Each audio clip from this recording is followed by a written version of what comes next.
बुरी जिंदगी गुजरती पाई। अच्छा, दूजा डे रोटी कहनी पक्की, आटा घर दा है कहना, बच्चे भूखे मरदे पाए। पर भी कहनी, बच्चे भी पूछते पान, रजाइयां ही कहनी, मंजियां ही कहनी, थल्ले बैठे बच्चे में पूरी रात बैठे रहते न, सही बैठे रहते। अच्छा, आप सोते भी नहीं है? नहीं, आप नहीं सोते। 2 दिन हो गए, खाना भी नहीं खाया आपने? नहीं। अस्सलाम वालेकुम, न्यू पॉइंट के साथ मैं हूं आमिर अब्बास। जो बारिशों की एक्चुअल सिचुएशन है आप अपनी स्क्रीन पर देख सकते हैं। जल थल एक हो चुका है, नशेबी इलाके ज़ेरे आब आ चुके हैं। अब तो जो पक्के मकान हैं, जो सीमेंट के मकान हैं, वो भी चोना शुरू हो चुके हैं। मेरे अक्का में आप देख सकते हैं कि झुग्गियों वालों इनकी ज़िंदगी बड़ी टफ हुई है। मैं भी इधर से गुजर रहा था, मेरा कोई आज बारिश में कोई प्लान नहीं था कि मैंने कोई रिकॉर्डिंग करनी है। जब इनका मैंने पुरसाने हाल देखा तो मैं बड़ा चौंक गया। इनका ये कहना है कि 2 दिन हो गए अभी तक हमने खाना भी नहीं खाया। इनकी कैसी सिचुएशन है, इनकी ज़िंदगी कितनी टफ है, आइए आगे चलते हैं और आपको दिखाते हैं। अस्सलाम वालेकुम। वालेकुम सलाम। तुसी इत्थे थल्ले क्यों बैठे हो, की वजह? बारिश छापर है कहना, उतू सारा जुर्दा खड़ा है। अच्छा। ते तले बारिश है पाई, बच्चों को आसरा लगा के बैठ। बारिश को तो रहमत समझा जाता है, लेकिन आपके लिए तो जहमत है। जैसे मैंने और लोगों से बात की कि 2 दिन से खाना नहीं खाया, बड़ा परेशान हाल है, तो कैसे ज़िंदगी गुजरी आपकी?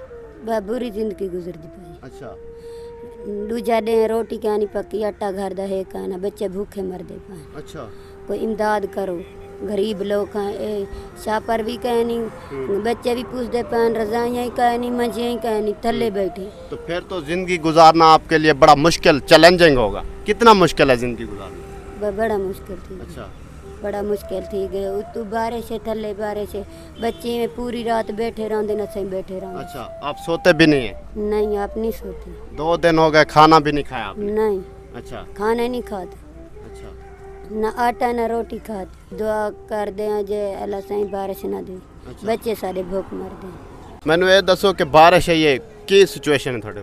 बहुत बुरा हाल थी बारिश। क्या क्या बुरा हाल हो गया? सारा सामान पोस गया है। अच्छा। आटा घर दा काहे नहीं, बिस्तरे पोस गए, खटड़े सबनी पोस गए, हर चीज।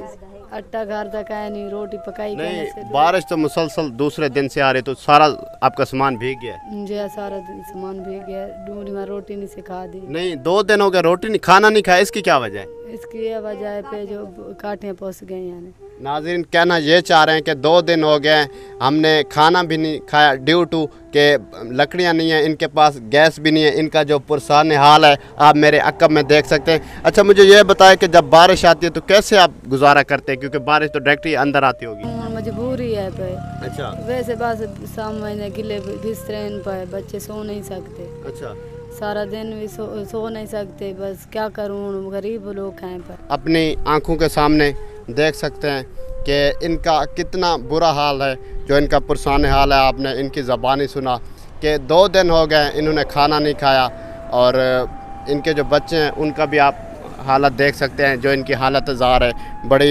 चैलेंजिंग है ऐसे लोगों के लिए ज़िंदगी गुजारना। जितना हो सके ऐसे लोगों की हेल्प करनी चाहिए, क्योंकि ये मुस्तहिक है। अब देख सकते हैं कि इतनी पाकिस्तान में बारिशें, जल थल एक हो चुका है। जो नशेबी इलाके हैं वो भी ज़ेरे आब आ चुके हैं। अब तो एक्चुअल सिचुएशन ये है कि जो पक्के मकान हैं वो भी चोना शुरू हो गए हैं। तो मैं जितने भी लोग हैं आपको एट द एंड यही कहना चाहूँगा कि ऐसे लोगों की इमदाद करें ताकि ये अपनी ज़िंदगी जो है ना गुजार सकें। झुग्गियों वाले की ज़िंदगी बड़ी टफ़ और चैलेंजिंग है। अपने मेज़बान आमिर अब्बास को दीजिए इजाज़त और देखते रहिए न्यू पॉइंट।